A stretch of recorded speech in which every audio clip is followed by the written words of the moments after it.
చారి గారు మీకు అరటిపండు గురించి 2 విషయాలు చెప్పనా? చెప్పండి, మిమ్మల్ని ఎవరు ఆపారు? తింటే బలపడతాం, తొక్కితే జారి పడతాం. భలే చెప్పారండి. మీరు పళ్ళు తినేసి బలపడండి, మేము తొక్కలు తొక్కేసి జారి పడతాం. తర్వాత ముడ్డి సిద్ధికి మంచాల మీద పడతాం.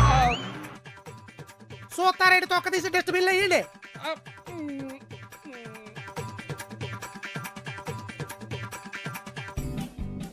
అవును, ఏంటి మార్కెట్ అంటున్నారు? ఇంట్లో వంట మానేనా? మా ఆవిడ కూడా ఊర్లో లేదు.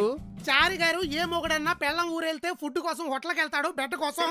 గారు ఆ అంతేగాని అన్ని సొంతంగా ఇంట్లోనే చేసేసుకోడు. అలాగే. అయినా మా నీచురాలు నీచు మోసాలు తెమ్మందండి. మీరేమో మడి తడి గుడి దుమ్ములు కొరికారంటే తర్వాత మీ ఆవిడ దుమ్ములు ఏరేస్తుంది. అవసరమా? నాన్ వెజ్జా? అయితే వద్దు. అయినా వారం వర్జం లేకుండా ఈ రోజు నాన్ వెజ్ ఏంటండి? పెళ్ళాలకు పండగ వచ్చినప్పుడే మొగుళ్ళకి తిండి దొరుకుద్ది. వండించుకుని తినేయాలి కానీ వారాలు వజ్జాలని వంకాయ కౌరులు చెప్పకూడదు. ఆవిడకేం పండగ వచ్చింది? పండగంటే నాకు ఉగాది బోనస్ వచ్చింది కదా, అది ఊదేద్దామని ఈ వంట డ్రామా. అమ్మా, దీన్నే ఐస్ కత్తి అంటారు. చల్లగా ఉంటది, దిగిపోద్ది. డ్రామా ఆవిడ మొదలెట్టిన డైరెక్షన్ మీరే కదండి చేస్తారు. అందుకే సీన్ లోకి మిమ్మల్ని దింపా. ఏం చేయాలో దారిలో చెప్తాను, యాక్టింగ్ ఎరగొట్టేయండి. చింపెత్తా. సింపెద్రి అని పదం. వంటతో పాటు ఇంకేం చేస్తే మీ బావ ఆనందంలో మునిగిపోతాడే? పని మాత్రం ఆకూడదు. విడాకులిచ్చే ఎంత కావాలంటే అంత చేస్తాడు.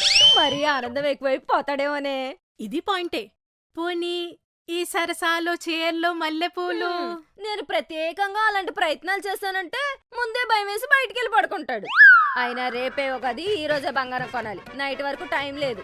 అయితే నీకు ఈ వంట తప్ప వేరే ఆప్షన్ లేదు. అదే కదా చేస్తున్నాను.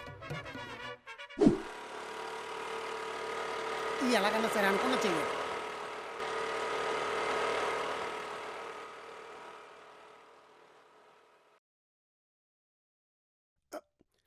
చెప్పిందంతా ఓకే కదా? ఓకే.